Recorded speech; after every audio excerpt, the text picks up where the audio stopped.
நம்ம சென்னையில் 2000 வருஷம் பழமையான அம்மன் கோயில், அதுவும் ஒரு கௌதம மகரிஷி ரமண மகரிஷி வந்திருக்காங்கன்னு சொல்ல நம்புவீங்களா? இங்கே வந்து யாகம் பண்ணியிருக்காங்க.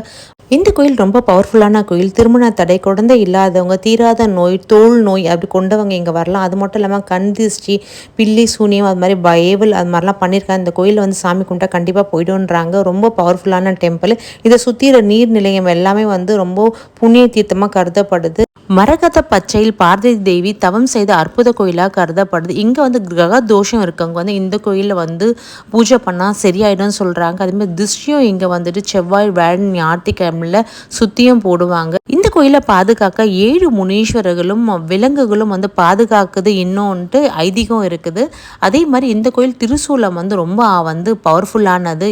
கல்வி தொழில் முன்னேற்றத்துக்கு இந்த கோயிலுக்கு வருவாங்க. இது வேறு எதுவுமே கிடையாது. பச்சையம்மன் கோயில் திருமல்லவாயில் ஆவடி கிட்ட இருக்குது.